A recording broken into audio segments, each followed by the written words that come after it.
Hey guys! So this is a game at the Causeway Challenge this year. It's game 38 between David Eldar and Nigel Richards, who are two of the top players in the world. I like this game because of the array of tactics and skills that are used. I think they're really advanced, I think they're really cool, and I think they're really instructional for players, especially players who are new to top level Scrabble. It's a good display of many of the advanced skills that Scrabble has to offer. And yeah, I think it's really interesting. I hope you find it interesting, and let's go! So Nigel has AABD, IIO. There's three options. They're all pretty similar. There's Obia in two different spots, and there's Oidia. Nigel selects Obia with the O in the star, and I think that's fine, but I think the other options are fine too. So Eldar has AEGN and RT. He bingos. Nigel with a strong rack, and he bingos back. And we have the first decision of the game. First of many. DEEFSTU, and Eldar has three good options. He can play EF, he can play Feud, or he can just play Few, saving the D for the Feud hook next turn. Now, all three of these options are fairly close and fairly reasonable. So first I want to compare F and Feud. I definitely prefer Feud. The U is really just not a very good tile at all. And, I think it's worth something to actually take care of the E and Diatribe. I think that's a place that Nigel could potentially use to score, so for those reasons I prefer Feud. Now let's take a look at Feud versus Few. So for me, Feud versus Feud is a little bit tougher. Feud scores 8 more, but DEST is a better leave, and you are keeping the D hook, which is pretty valuable. The thing is though, even if you get the D down in that column, it's only 16 more points, and there's lots of little reasons why Few is a little bit worse than usual. There's the overlap, first of all, with OU. That's a pretty big deal. There's an open D as one of your main bingo lines, so the D is kind of a little bit semi-duplicated. Also, the D in Feud, the D is usually used at the end of words, especially ED. ED is only synergic because it ends words as a past tense. So that hook isn't really that useful anymore, and you're giving up 8 points. So I think Few is reasonable. I would have certainly thought about it during the game as actually my first impression, but I think Feud is a better play. And Nigel, AEHOORT, bingos. Now, I think this is a really good example of the power of alphagram study. Most people, they're going to look at AEHOORT, they're going to have a really hard time. Tohoro is not exactly a common word, and not exactly easy to find. But if you alphagram study, you're just like, oh, AEHOORT, Tohoro. And does it play on the board? Oh, I played thousands of games. Let's just look for overlaps now. 3 seconds, you already know what you're doing, what you're looking for. Eldar has EEPSTU blank, and he has a few options. He can play toupees, he can play deputize, or he can play steep up. Now, part of this sort of position is what do you want to do against Nigel? And what are you trying to attack of his? What do you think your strengths are? What do you think his strengths are? And just what do you want to do? If you want to play a more defensive board, you definitely want to play steep up here. You want to try to block off the left side at least a little bit. But toupees is definitely the standard line here. It scores the most points, does good things for the board to some degree. The 14 F spot's a concern, but it's not really that big of a deal. So toupees is definitely the standard line, and if you don't really have a good plan, there's no reason to really play anything else. That being said, if you think you can outplay Nigel on a closed board, or you think you have a better shot at a closed board, you might consider steep up here. So AIMNOO blank for Nigel. And the first thing you want to do is make sure that you have a bingo, and you can pretty quickly see that you have a motion on the left side. And after that, you're just looking through the D. So usually what I do is I write down the alphagram, ADIMNOO, and then I just permute through letters. And pretty quickly you get through C, and you're like, oh, monoacid codomain. And you go through all the other letters, don't find something, and then you play codomain. It's really impressive. It looks really impressive, and actually it is really impressive, but it's actually still a really simple process. So David has KLMORVY, and again he has several choices. You can play Marvy or you can play Volk. Both plays actually are a little bit worse than they seem at first. Volk's main problem is that it really ends the branch. It's really hard to play on the top of the board after Volk because it's just going to be really hard to extend to the top left corner. On the other hand, Marvy closes the A and the O, as well as potential bingo lines, from 13I to 15I, and in doing so it closes the entire bottom right quadrant. A play at N8 can just close the entire quadrant. So that's a big problem of Marvy. Overall, I think Marvy keeps a little bit worse of a leave. It's a little bit worse positionally, but it does score a few more points. I slightly prefer Volk, but I think Marvy's perfectly okay too. Nigel again with the board vision. He plays Theatral. Again, a very good play, very hard to spot for most people, but at this level, very, very standard. And again, David has a very difficult rack. EIMNORY. And he has 4 options here, I think. He has OYE, he has just YE, he has money, and he has mayo. So first I'd eliminate money. Keeping a bad leave and closing the board is not exactly what I want to do in behind, even though I am scoring a few more points. And the other plays are just stronger. So OYE and YE, they're both fishing plays, but in this case fishing is okay, because you need to bingo, and you're scoring just as many points as any other good play. Comparing OYE and YE, the key difference is, does the O improve your bingo chances substantially? And I think the answer is yes. So in-game, what you usually do is you go through the tiles, or at least you go through a small subset of tiles, and you say, does this actually result in a lot of bingos? So with EIMNOR, we can do that. And yes, E and I are the most common tiles in the bag, and there are no bingos with those tiles, but there's Incomer, there's Dormient, there's Romaine, there's a lot of bingos down column N, and I think it's pretty clear when you look at the bag that the O is a well above average tile for the set of tiles that you have. EIMNR goes pretty well with O. So yes, your opponent's going to block quite a few bingos, and yes, you're going to miss bingos quite often, but still I think that OYE is much worse than just YE. I think you'll hit more than enough bingos. So because of that, I think YE is better than OYE. So the main benefit for Mayo is what it does to the board. It opens row 13 and row 15, which are really good bingo lines, not just for next turn, but for future turns. The problem with Mayo is the leave. EINR is a good leave, but it's not nearly as good as the leave after YE. YE probably bingos 10 to 15% more often next turn.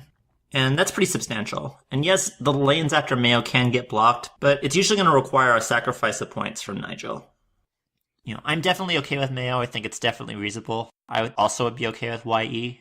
YE is kind of a gamble everything on it now type of thing, but a lot of people have this sort of errant idea that you don't really want to gamble in these sorts of spots. You actually do. You definitely want to gamble in these spots. Yes, it really sucks when it doesn't work out, but you're playing the best player in the world and you're down 80 points. You have to take some risks. And risks isn't something that you avoid. Risk is something that you embrace when you're losing.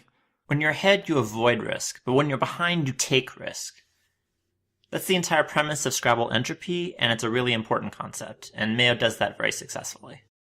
Nigel is ACEGIIR. He's up 56, and he has several options. So there's the row 6 options, there's GI and RAGI. There's the row 10 options, Chine and China. And then there's the blocking options, the L and Theatral, Glare and Iliac. So the best way to take a position where there's lots of different options is to try and narrow the options really carefully. And luckily the row 6 plays and the row 10 plays and the column L plays, they kind of section off into categories really nicely. So first let's look at the row 6 plays. I prefer GI. Raji does score 6 more points, but you're really going to bingo a lot. 6 points is certainly nice, but the C has a nice place to go, and you could dump CA or CE in row 10, just like this turn. Plays on row 12, you can draw plays to row 2, you can draw bingos or plays on column N, row 13, row 15, through the L and Theatral. There's just a lot of really good options, and your plays are much better after GI than it is after Raji. Also, Raji takes a T-hook, which you're going to eventually want to block probably, so all these things considered, I definitely prefer GI. Row 10, kind of the same thing. Basically, it's whether you rather have the A or the E, and there are 5 E's left, and there's 2 A's left. But I would much rather have the E here. Again, you have row 12, which is a pretty big deal. You already have girly in your rack, which means that you can get rid of the I's. And the A really just isn't doing very much on this board, so it doesn't really make any sense to keep one. Also, the E does bingo a little bit more. I know you're not trying to bingo, but that is definitely a factor. So because of that, I prefer playing China over Chine. And last, you have Glare versus Iliac. You're ahead, so keeping the C for Chin at 10F, that's kind of a big deal. GER, it does have some bingo potential, but this pool is not very good for bingos, and this board's not very good for bingos, so I don't think it's really that important. In addition, the C is a really good blocking tile, in addition to scoring. So for those reasons, I prefer Glare. So now we have 3 plays left. We have Glare, we have China, and we have GI. Glare's an interesting idea in terms of taking out row 13 and row 15, but I just don't really think it's worth it. You're giving up a lot of points. You're not really keeping that good of a lead.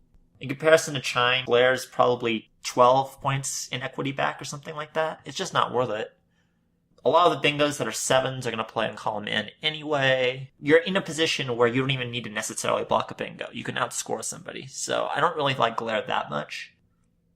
GI versus Chine, or China, I guess. The G is a good blocking tile. It's not as good as the C is, but it is a good blocking tile for sure. And you're really going to be looking at blocking next turn anyway. A lot of the next turn plays that you make after China are going to be through the L. They're going to be something like Liger. You want to use the G as a blocking tile here. You're not really trying to bingo, and you really want the sure points when you're ahead rather than the potential points. Potential points are just potential. And even if Eldar bingos next turn, I think it's going to still be very difficult for him to win after China. Whereas you play GI and you draw poorly, all of a sudden the score is now even, and there's going to be all this scoring potential, and you don't really have a great scoring rack. So I think it's just a little bit easier for him to get in the game, at least quickly. And for that reason, I probably like Nigel's play. I think I like China here. But I think GI is definitely reasonable. Raji is also reasonable. And I wouldn't really fault him too much even for playing Glare. But Nigel does play China. So Eldar bingos for 91 points, tying the game. He plays Freehand. Nigel has EGIIRTZ, and he has 3 choices. He can play Tiz, Grise, or Ritzier. Now, Tiz keeps EGIR, which is normally at least a pretty good bingo leave, but here there's not really any point in keeping a good bingo leave. The pool is awful, and the bingo lines are awful, and the G is really a bad scoring tile. So for that reason, I don't really like Tiz very much. So now we have Ritzier versus Grise. And Ritzier scores 8 more points, but it has 2 major drawbacks. It leaves the R open on 12A, and it keeps the G, which is a really, really bad tile. Now, the R at 12A is a bad thing, but it's not really that bad. It's certainly not worth the 8 points by itself. It's maybe worth 4 or 5. It is the best line on the board by far, but it's still not going to be that lucrative, and it's still not that easy to use, especially if you don't have an E. The difference between G and IT, though, is somewhat substantial. And it's not because of IT. IT is not that great. The T is really not a very good scoring tile. You're not going to bingo very often. But the T does work a lot better with clunkers than the G does. The G is really, really bad. And the G is just a bad tile in general. I have the G as maybe the 5th worst tile in the game. It's really, really bad. Especially for scoring. It works very poorly with other clunkers. It does a very bad job scoring. It doesn't have enough points to it so that if it hits a bonus square, it doesn't really matter all that much. It's very inflexible with other clunkers. Its synergies are really bad except for with the N. It's just not a very good tile at all, and especially not on this board. So I think that that's the big difference in this position. I think the G is maybe 6, 7, maybe even 8 points worse than IT is here. And not because IT is good. IT is basically just random given this pool. It's maybe slightly better than random, but the G is a lot worse. EJLNRSY for Eldar. So Jelly looks pretty automatic, but there's actually an alternative, which is Jeasley. And Jeasley is 6 more points, but it gets rid of the S. So at first to most people, this looks like a pretty easy decision. Jelly is actually a little bit more defensive, so you're actually reducing your opponent's score as well. And NRS has tremendous synergy, and the S is a good tile. By most accounts, it's 12 to 15 points for the S. So at first, playing Jeasley seems kind of nuts. But really this position is about the S. And this is pretty much as bad of a board for an S as it gets. So given all of that, how does this apply to this situation? So the first reason is bingos. However, a bingo is probably not going to happen, especially with this pool and on this board. Second reason is pluralization. The S is primarily used for plurals. However, here that's not really the case. There's only one good S plural, and that's at H4, and it's still pretty hard to make a 5-letter word ending in ST. And there's just no good plural spots on this board. It's not going to happen. Third thing it's good for is setups. But on this board, that's not going to happen either. It's really hard to make a back hook, which greatly devalues the worth of the S that you're holding.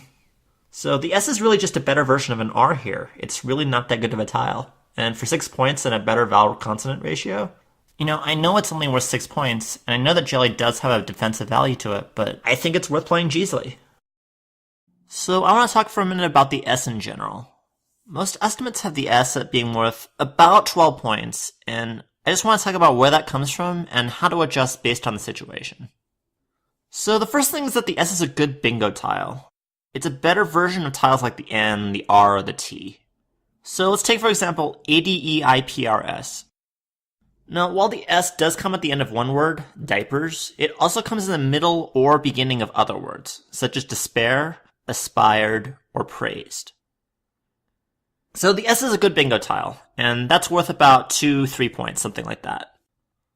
Second thing is S hooks, as the S provides amazing opportunities to score and bingo. On average, having the S raises your scoring prospects by about 5 points, since it gives you additional places to play words with the benefit of using existing words to also score. But the last aspect that gets overlooked a lot is setup potential. Since the S can hook on to almost any word, it's really easy to create an S hook that can score extremely well on future turns. For that reason, boards that are setup friendly drastically increase the value of the S. The best boards for setups are boards where you can make the setup in the lower right quadrant, since it's easier to make a back hook, and those hooks yield plays that end in S, giving you better options. Conversely, the worst quadrant is the top left, since you have to make a front hook and then you have to make a word that starts with S. For example, let's take a look at this board. It's a lot harder to make setups like truck, setting up words that start with S, hooking struck, than it is to play a word like fling, setting up a back hook for words that end in S.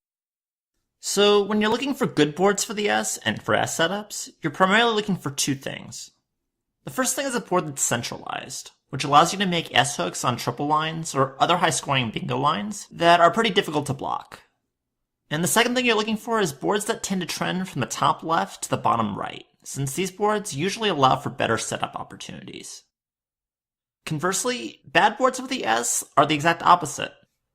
They're decentralized, which force you to make lower scoring S lines that are much easier to block, and they tend to trend from the top right to the bottom left, making it much harder to make premium setup opportunities.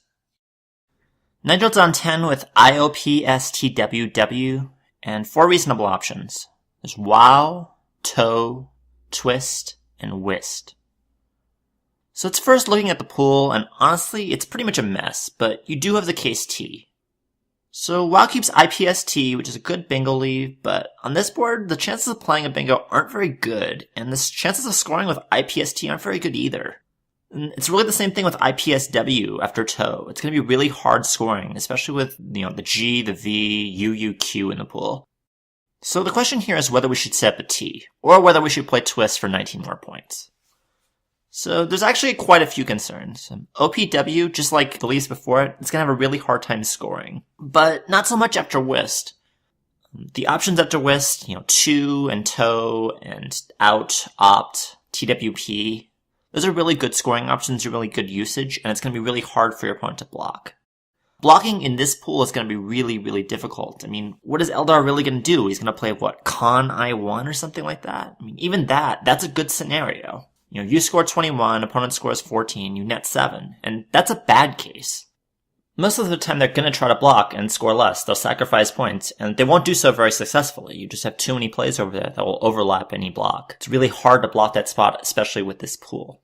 Over the next 2 plays with whist and then the twist hook, you're going to score 70 plus points, and that's pretty good with this rack, especially if your opponent tries to sacrifice points to block. And if your opponent tries to leave it alone, then you can just save the setup. You don't have to use the setup next turn. Certainly if they play elsewhere and you draw the X, or you draw a good Q play or something like that, you can just preserve the setup for later, and it's going to be the same scenario over and over and over again. They're not going to be able to block, and you can hit something that scores even more points over there. Eldar with ADINRSV and 3 choices: Vading, Virid, and Valid. So first let's look at the score. We're clearly losing here, kind of significantly. Even though we're only down 11, we're really down more like 30, because the opponent clearly has a T. So we definitely want to play something a little bit more entropic here. We definitely prefer something like Valid over Virid. Valid blocks more high-scoring plays, it keeps ING bingos, and it keeps the X spot that we're probably going to need. That X spot's definitely better for us because we're losing, we're behind. So the key to this position, and really the key to a lot of setup positions, is figuring out what your opponent can really have. And that requires figuring out not only what's possible, but also range finding, figuring out what they likely have. So in this case, when we look at the pool, he clearly has devastating plays, Quiet, Quint, stuff like that, but it's really hard for him to actually have those. He has to have drawn them. If you look at the QU, he definitely played Quist. He wouldn't set up the Q, it doesn't make any sense. Most of the T options would just definitely get blocked. And honestly, it's really hard to see Nigel having played whist with the Q at all, because what would he keep? It would make it a lot more sense for him to play out the W for 25 and keep trying to draw quist for next turn. So it's really likely that enable for him to have a big Q play, he has to have drawn the Q. And he really can't have the X either. He would definitely just cash the X for 50. So the vast majority of the time, I think Nigel has low to mid pointers. Maybe something like an okay bingo leave with maybe like one high point tile, maybe two at most. But he's not going to have very many good scoring options, at least that he kept. So really, that T opening isn't that dangerous. It's going to yield maybe about 50 points on average. And partial blocks of valid really aren't going to affect it very much. Maybe about 5-6 points, something like that. So evading really is worth considering. The problem is, as good of a leave as RS is, it's going to be really hard to really cash it. It's not going to be easy to bingo. It's not going to be easy to score with it. And you're losing. You're behind. You need to do something that's going to draw something better. And you're really just relying, you're going all in on the X. You really need that 6th spot to really stay there and propel you over whatever Nigel's going to do on future turns. Evading would be a much stronger play if Eldar had another 25, 30 points, something like that, because then he wouldn't need to be relying on that necessarily. He'd have a fighting chance against that. But at this point, he needs the entropy. He needs something to happen that will change the inevitable flow of the game right now. So for that reason, I actually prefer valid. That being said, vading is perfectly reasonable, and I wouldn't really fault him for making that play either. I guess vading, it allows you to maybe hit QU plays and stuff like that, but it's going to be rough. I think that regardless, it's going to be rough, and Eldar's going to have to draw something on future turns, and if he wants to win this game. Nigel with ENOPQTW, and several options. He has ENOW, QIN, Town, and TWP. So ENOW at first looks reasonable, it scores well, and it keeps the T for twist, but the problem is the Q. Even if you draw a U, the Q is just really, really bad after ENOW. There's just really no spots for it. So if Eldar draws well, he draws a high-scoring play on the left side, or he draws the X or something, it's going to be really difficult to counteract that, even if you do draw the U.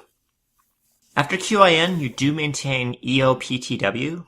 That means that you have TWP, and that you can draw stuff like TOWIE, or TWERP, or TWEEP. And that can outrun X plays. The problem is when you don't draw those tiles, you're really in for a world of hurt. You can draw like a U, for example, or a G, and it's going to be really hard to do anything, and you can really easily get outrun in those scenarios. And even if you do draw TWEEP or TWERP or whatever else, you still might get outrun after an X play. Town scores really well, and it does give you 4 chances to draw U for something like Equip, or maybe also something like Squag. These plays do outrun the X quite often, but they really struggle a lot when you don't draw a U, or at least draw the X, or something reasonable, some option, because you don't have any option that's already in your rack. So if you don't draw something like the U or like the X, you're going to get into a lot of trouble because you're just not going to be able to score, and it's going to be really hard to maintain your lead if Eldar can score. TWP scores pretty well, and it does have some Q options. At the very least, you probably are going to get QIN. You might get coin or something like that as well. But it also gives you one less shot to draw that U. And it also forces you in a lot of cases, when Eldar does draw the X, you're going to have to play a 2 in the back end game, which is going to be really, really difficult, as opposed to the 1 in the back game after Town. It's much more difficult to permute a 2 in the back end game as opposed to the 1 in the back end game. That being said, it probably still is the best play. You still can permute a lot of 2 in the back end games to a large degree. And even if you don't draw the U or the X, you're still likely to get another chance next turn. There's going to be 2 tiles in the bag, so if one of those tiles is the U, you can orchestrate the endgame so that you can probably win that endgame. It's just a much bigger upside, so even if something happens, you can still draw something. You can still draw a 50-point X play. You can still counteract bingo. You're basically just trying to protect against the X, and that's the best way to protect against the X if something disastrous goes wrong. So for that reason, I think TWP is probably the play. David was CINRSUX, and it's clearly time to cash the X. But the question is, should we get rid of the S or should we get rid of the N? So earlier we talked about how the S isn't that great of a tile all the time, and nothing really has changed that much. There's not really any setup opportunities, and there's not really any scoring spots of the S here. The N has a very clear scoring spot. Column A, ING plays, you can even hit bingos over there, you can hit other options. You can get rid of, if you draw 2 vowels, you can get rid of them with something like queuing, C-U-E-I-N-G, or icing. And occasionally, it'll also help with the Q. You can play something like Quinnic. So for that reason, I actually prefer keeping the N here. The S is obviously a much, much better tile, and it still has, I guess, some options, but its options are all as just a normal tile. It's just like a better version of the R yet again. And the N, meanwhile, has a specific spot that's going to be very useful, and also not very likely to be blocked. It's very unlikely that the ING spot is going to go away next turn. Very unlikely that Nigel's going to block that. So for that reason, I prefer 6 over Nix. That being said, David does play Nix, and I don't really blame him. I mean, it's not that bad, obviously. It's never that bad to keep an S. But I would definitely, in this specific situation, I would definitely prefer the N over the S. Nigel is EELNOQS. So there's 2 tiles in the bag, so you don't really want to play QIN. You don't really want to empty the bag and let your opponent just play Mountain 2 and win that way. You also have Enol. Enol lets you draw Squag next turn with a U-draw or SUQ. Those plays will almost definitely win the game. There's no way that your opponent can outrun those plays. And you also have QI, which allows you to play Enol next turn. Leaves 1 in the bag, which is a good and bad thing. You don't actually want to leave 1 in the bag here that often because it's going to allow your opponent to figure out what draws can allow them to win the game. Gives them a little bit more hope than they otherwise have. But QI does get rid of the U. It also gives you some bingo options, actually, along column N, and some other scoring options. And if you draw like an R, then your opponent really just doesn't have any options. Same thing with the C. Your opponent doesn't have any options with a lot of the tiles that aren't so good for you. Your opponent needs those tiles to score. So in this position, you really have 2 primary skills you need to use: permutation and range finding. So let's start with range finding. We actually can't imply very much here. So we can apply from Nix that our opponent really can't have the S that often, but that's not really much. I guess we can apply a little bit from Valid. They probably didn't keep UU or II. Maybe they would have played Dooley or something like that. It's still possible, though. They could have UU or II. Very, very possible they could have at least one of those. But there really aren't a lot of straightforward inferences, which is actually really important, because a lot of times when you have a pool that looks like this, you can imply that your opponent doesn't have UU or II, but you can't even do that here. Your opponent's range is really completely random, even though there are certainly good leads and bad leads. You just can't figure out very much from that. So based on that, we should do some permutation of Enol versus QI. So Enol wins if a U is in the bag. 100% of the time it wins. Squag and Sook are just going to run literally all the time. And also some amount of the time when there's an I in the bag. You draw QIS. Or also maybe some draws like RC or things that are really, really bad for your opponent. Your opponent has 2 U's and 2 I's and just no good ways to do anything. QI, on the other hand, wins with a lot of things. Wins with an R or an S draw, because your opponent probably just can't go out in 2. Wins with a G draw. Your opponent just can't score with the G, and Enol just outruns everything really easily. You can play Lagong and D6. That's a huge out in 2 combination that your opponent just really can't do anything about. It wins with an I draw. Your opponent has to blot Lesioned, and then he just can't score enough, or he can't really leave himself a good outplay. Cursed and Guys don't really work in that case. It also works with a C draw. SOC just outdraws everything. And if that's blocked, he has Cloned and D6, and that's just going to outrun everything too. So really just everything but the U. So the question is, how often are U's in the bag? And as we saw from range finding, actually not that often. It's just really a random tile anyway. So for that reason, QI is a better play. Off a random bag, it loses 2/9. Maybe in reality, it's closer to 1/4. But after Enol, it's barely over 50%. So for that reason, you should play QI. Eldar was CEII-RSU, and he really doesn't have much of a choice here. He knows that Nigel's going to go out in 2, and that he's going to have some pretty good row 13 options, but he pretty much has to play a Ruchik and try to outrun. So Ruchik loses to the E, the U, and the S, but it wins with the G, the O, the N, and the L. And from his perspective, the E, G, and U are by far the most likely tiles to be in the bag, but no other plays really win very often. They only win with like 1 tile, so Ruchik is kind of forced. Nigel with EEGLNOS, and he plays Enol, and Eldar tries Theatrals, which I don't really blame him for. If you think it's maybe 10% to be a word, you kind of have to try it. You know, I probably wouldn't try it. It just depends on what Eldar thinks Theatrals, the odds of Theatrals being good is. Nigel challenges it off, and he plays legs, and that's the game. So yeah, a really interesting and complex game between 2 of the best players in the world, with Nigel prevailing. And I hope this provided you guys with some insight as to how the best players in the world think. As always, check out my other videos for more Scrabble content. Check out my website at breakingthegame.com. Until next time.